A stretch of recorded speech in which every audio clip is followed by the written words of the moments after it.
Welcome to the deep dive. So, you sent us this really interesting resource, some excerpts from Daily English for Beginners 15 Useful Phrases to Start Conversations. Mhm. And today we're not just, reading out phrases. We want to get into the strategy behind it, right? How it approaches quick language learning. Exactly. That's the plan.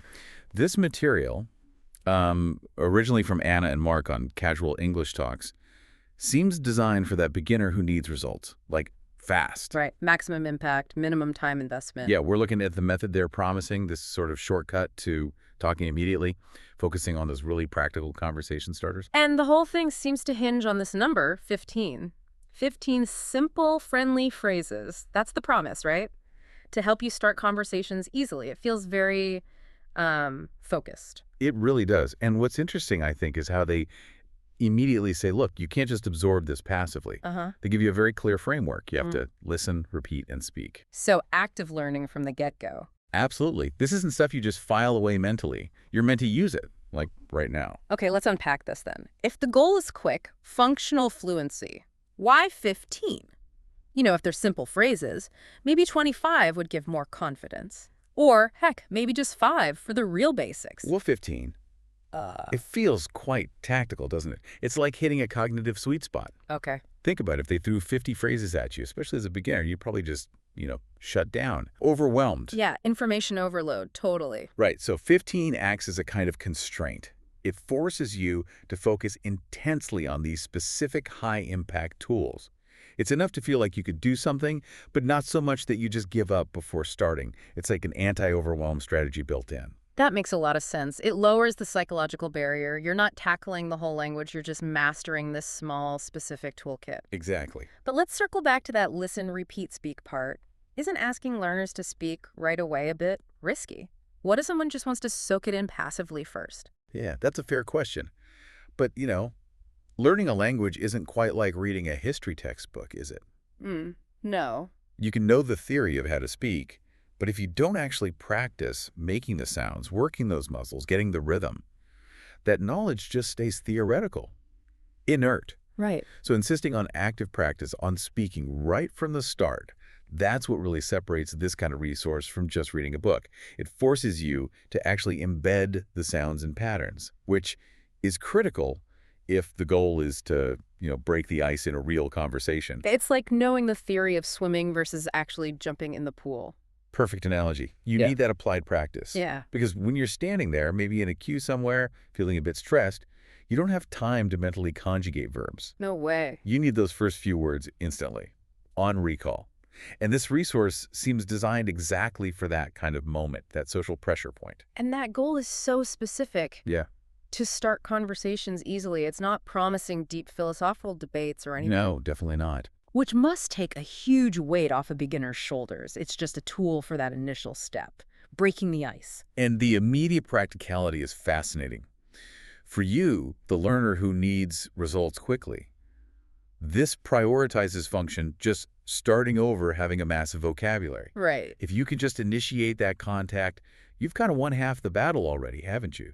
You've pushed past the anxiety. So once you accept that constraint, 15 high-impact phrases, the next clever bit is how they structure the learning. They don't just give you a list of 15. No, exactly. Let's look at how they organize it. Okay. They label the first section very clearly.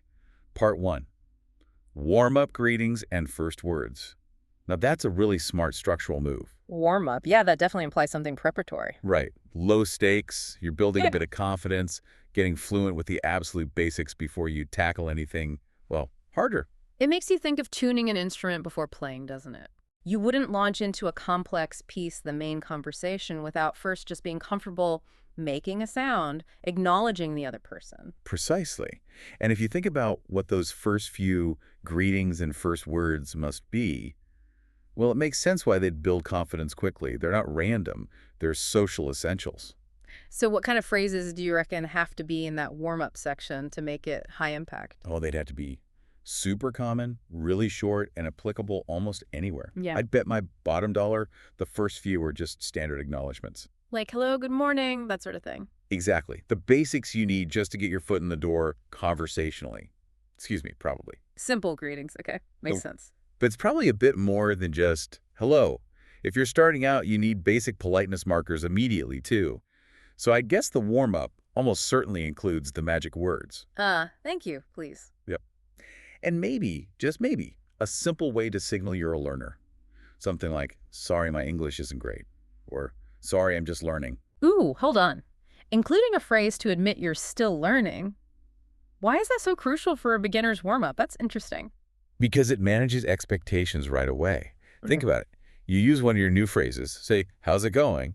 And the other person replies with something really fast and complex. Yeah, that happens. Panic sets in. Exactly. So you need a quick, polite way to slow things down without feeling awkward or just freezing up. A phrase like, sorry, could you speak a little slower, is actually a super useful tool. It eases the pressure on you. Huh.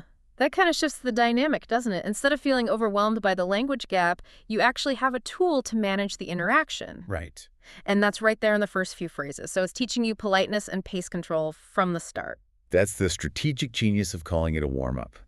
It's designed for quick wins using the most fundamental tools. If you can handle those first greetings and manage basic social signals confidently, you've probably eliminated, 90% of that initial approach anxiety? Okay, so the resource maps out this logical path, like building blocks. Start with acknowledging someone, then maybe move on. It respects that beginner's fear by not asking for too much too soon. Yeah, making sure you're never performing beyond your current comfort zone. So we've looked at the number 15, the listen, repeat, speak rule, this warm-up structure. Let's bring it all together. What does this really mean for you, the learner, who wants that quick, solid understanding without feeling buried? Well, I think the real value we've distilled from this source, from Anna and Mark's approach, it's the discipline of it. This isn't a general Learn English resource. It's very mission-specific. It's like getting GPS coordinates for the 3 places you need to go today instead of a giant fold-out map of the whole city. Perfect analogy, yeah. By keeping the scope tight, just 15 simple, friendly phrases, and breaking it down into functional stages like the warm-up, they make sure you can actually absorb and use the skills right away. Yeah. You avoid that cognitive paralysis you get from just staring at a huge unstructured textbook. It turns potential knowledge into actual usable skill very quickly. And crucially, it demands action. We keep coming back to that listening, repeating, speaking thing. Yes. You can't just read the list and hope for the best. The whole method seems to rely on you physically committing to the practice. Think about that real-world situation again, that awkward pause. That moment of silence after a greeting when your mind goes blank trying to find the next thing to say. The deer in headlights moment. Right. By forcing repetition and speaking, this resource seemed designed to kill that pause, to make those greetings and first words almost automatic, like a reflex. And it's that reflex, that automaticity, that builds confidence. And confidence is probably the key ingredient you need to keep going to learn the rest of the phrases. Absolutely. Those first few successful interactions, powered by the warm-up phrases, they give you the fuel, the momentum to tackle the remaining phrases, which we can guess probably move beyond just saying hello. Right. Which actually brings us to a really interesting question for you to think about next, based on this structure we've just analyzed. Okay. If part 1 is the warm-up, focus purely on greetings and first words, just the intro. Essentially, what function must the next logical set of phrases cover? To get from just starting a conversation to actually maybe sustaining it, even briefly. This phrases have to add some kind of depth, right? Even simple depth. Yeah, they can't just be 10 more ways to say hi. Exactly. They must give you tools for maybe asking a simple question, Right. or expressing a basic opinion, or maybe offering a really simple answer that keeps the ball rolling. So moving from just acknowledging to actually interacting. Inquiry, maybe. Precisely.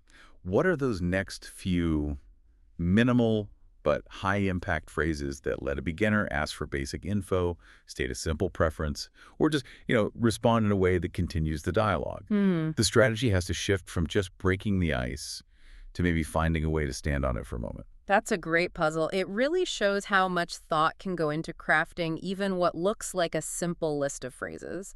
That jump from acknowledgement to basic inquiry, that's a big step functionally. It is. Well, thank you for bringing this in. Such a focused, practical source for our deep dive today. Makes you want to go practice. Definitely. So for everyone listening, go listen, repeat, and speak. Start those conversations.